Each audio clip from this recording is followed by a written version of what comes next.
The mind is a seed. What you plant in it is exactly what grows in your life. You cannot have a positive life and a negative mind. This is the story of a small boy who learned that truth by the banks of a silver stream. In the folds of a misty valley, where rice fields climbed the hills like golden staircases, there was a place called Banlun. A silver stream called the Namu wound quietly through the heart of the village, steady, gentle, and full of music. Banlun was not a cruel place. The monks were gentle, the elders laughed easily, and children chased fireflies at dusk. But 9-year-old Kyaw had decided, quietly and firmly, that life had nothing good left to offer him. His mother wove bamboo baskets from dawn until her fingers bled, and still there was never quite enough rice. The other boys had new sandals for the monsoon festival.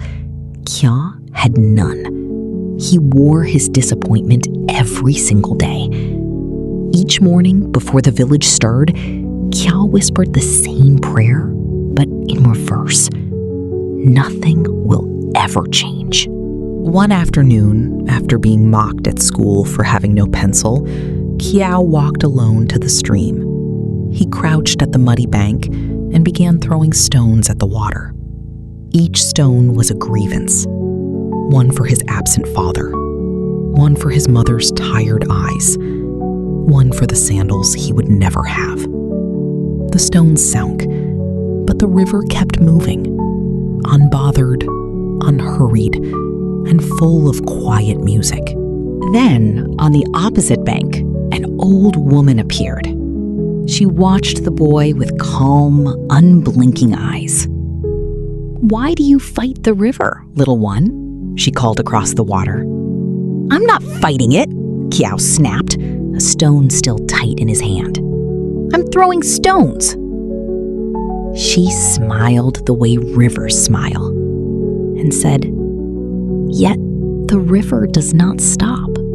He didn't know why, but something in her voice made him put down the stones and wade across. She opened her palm.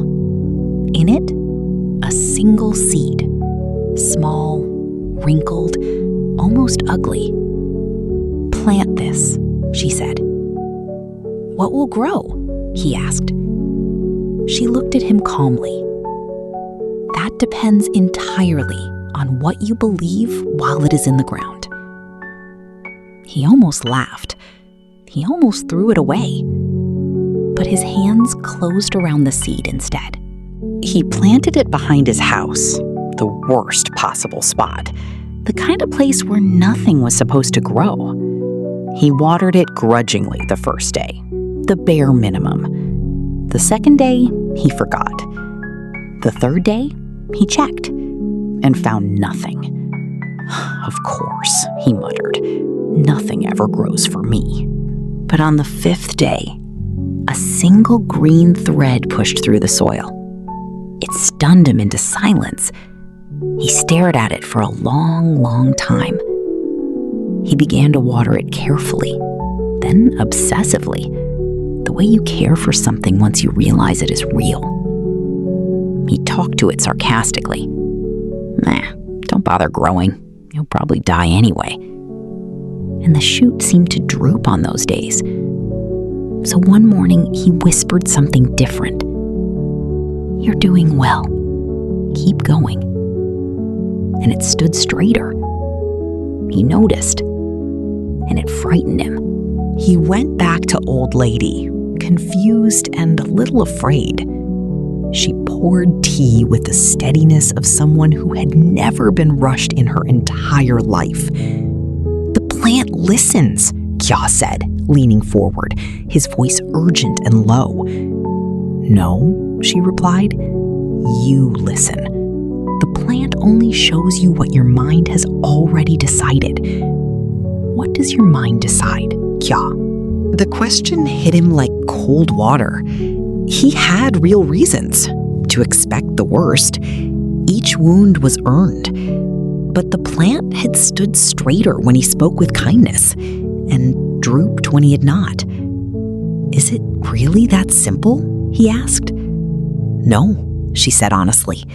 "It is the hardest thing a person ever does, but it is the only door. You cannot walk into a bright room while your eyes are shut." That night, Kyaw walked home differently. Not faster, not louder, just slightly more upright. He watched his mother weave, and for the first time, did not see exhaustion. He saw a woman who had never stopped. He picked up a strip of bamboo and tried to help, clumsily, earnestly, without being asked. She looked at him in surprise, and then she smiled, a real smile. Over the following weeks, the village began to notice. He carried water for the elders without complaint. He shared his rice with a child smaller than him, not because he had extra, but because the boy was hungry. He stopped throwing stones at the river. He just walked beside it. His teacher gave him a pencil, not out of pity, but because boys who show up ready to learn deserve the tools to do so. Kyaw held that pencil like it was gold, because to him, it was. When the monsoon festival arrived, Kyaw still had no new sandals. He walked barefoot in the red mud, just as he always had. The same feet, the same ground, but not the same boy. This year, he danced. He danced because the lanterns were beautiful, rising into the dark sky like prayers finally released. He danced because the river caught the firelight and turned it into something magical.